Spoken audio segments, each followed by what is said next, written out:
She dared to go talk to Assad, went to Syria, Tulsi Gabbard.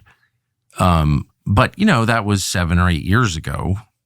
And she never endorsed Assad or anything like that. She's got pretty conventional views on most issues, I would say. Foreign policy issues. She's not like anti-Israel, or she's within the mainstream on most things. But the resistance to her is very, very intense. Where do you think that comes from? I think some of it seems to come from a sense that she is not deferential to the foreign policy consensus.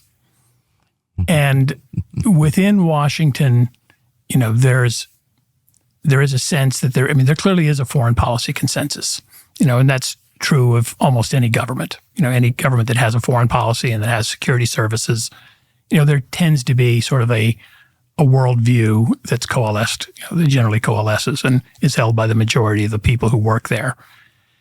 I think she's a bit of a disruptor when it comes to that and is willing to challenge things. I would agree with you that I don't really understand sort of the vitriol of some of this. I don't think it really is warranted. Calling her a traitor to her country? Well, this gets to the sort of absurd lengths that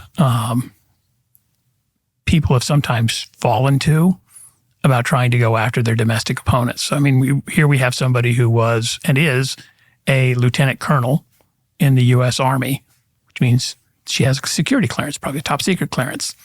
And, making statements as serving government officials or recently, retired government officials that this person is probably a Russian agent.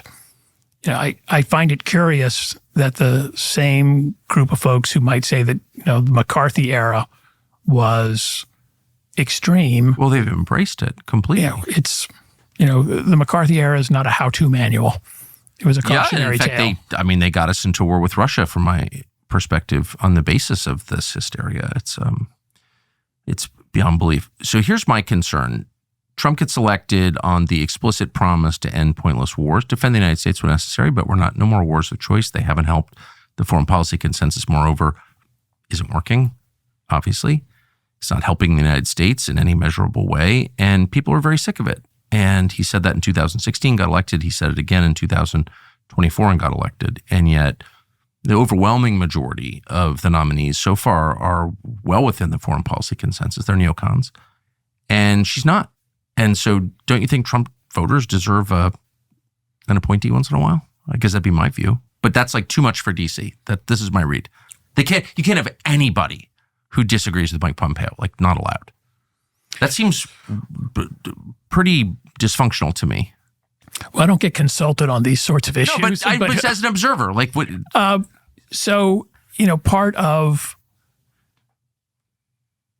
I think part of what you're seeing here is, that sort of independent thinking and really questioning in some ways what we got for our efforts of the last 25 years, certainly since 2003, to essentially assess that you've developed inside the United States something I've heard people call militarism without victory, where you have this sort of consistent push to the most aggressive options on the table. But you're not Sparta. You keep losing. Well, and we certainly, we don't gain much even from some of the ones that we've won on. That's right. And so I think I'm not sure that a lot of the professional national security establishment has, as a group, really come to that conclusion yet. It was 5 years ago this month that people started to drop dead in the central Chinese city of Wuhan.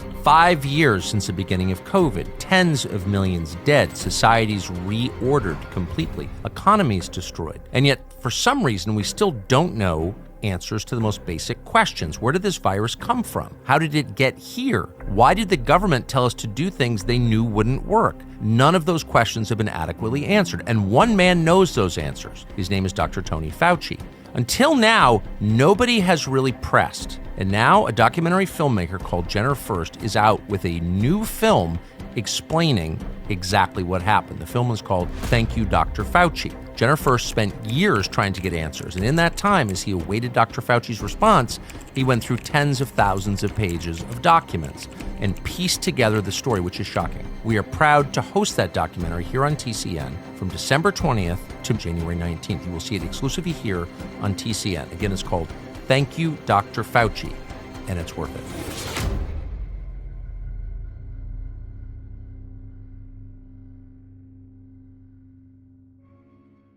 I think individually, when you talk to folks who, had careers, whether in the military, the security services, State Department, they'll privately admit that, if you name Libya, Iraq, certainly the occupation of Afghanistan post the death of Osama bin Laden, that it's really hard to say that we really got very much as a country out of that. But there certainly, is,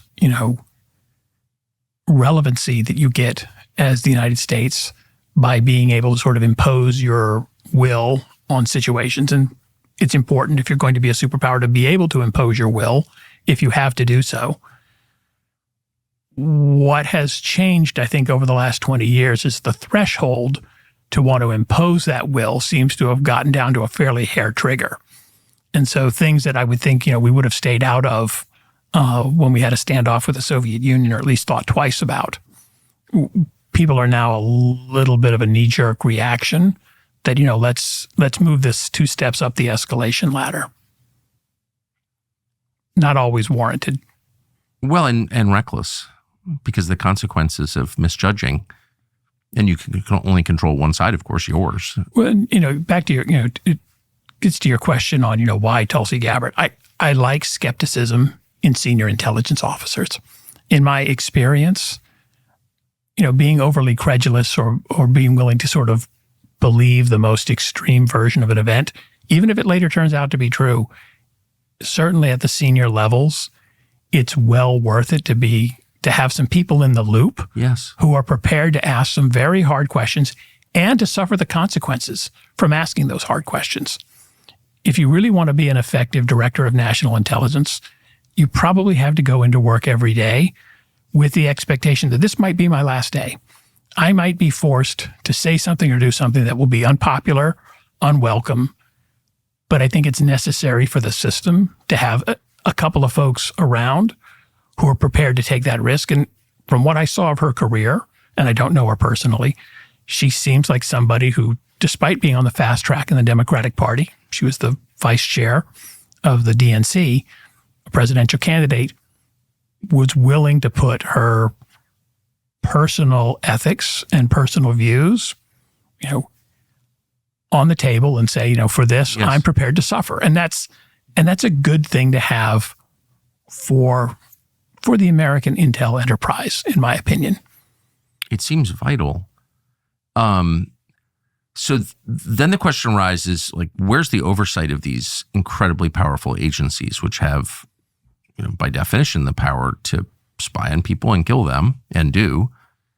Someone from outside should be making certain that what they're doing is within the bounds of the Constitution and just decency.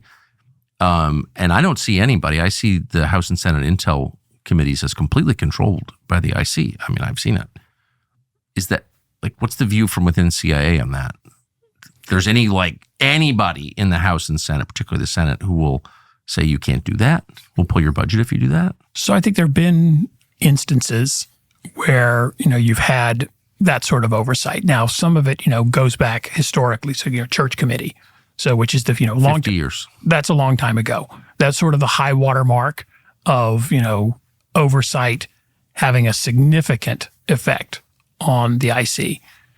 Since then, and, in my experience was mostly, post 9/11 in dealing with Congress, that there was fairly robust interest in what the agency does. To be fair, there was a lot of support, for the IC in Congress. Historically, it generally is. The CIA would say that that's because, they try to be consistent with what they think, Congress will accept and what the administration wants. It's always worth remembering that the IC, in the end, works for the executive branch and the president. obviously their budgets and some of their authorities are controlled by the laws that Congress puts on them. Your question is a really good one on, is in a low trust society or a society where trust is now at a premium, how does the IC manage the suspicions of an increasingly larger number of people in the American population? Well, I'll just say, as the son of a federal employee who spent most of his life in D.C., I always wanted to trust the government, and in fact did. And it was, learning that what government was doing with my money in my name, I was so outraged by it, I have no more trust. And so I think that, that's just my perspective. I'm sure everyone has a different perspective, but I applied to CIA and didn't get in. But that's a measure of how much I believed in the system. And so from my perspective, it's low trust because they violated our trust. Thanks for watching our YouTube channel. We hope you'll subscribe to it. And by the way, you can hit the little bell on there and get notifications every time we produce a video. We hope you'll do that also.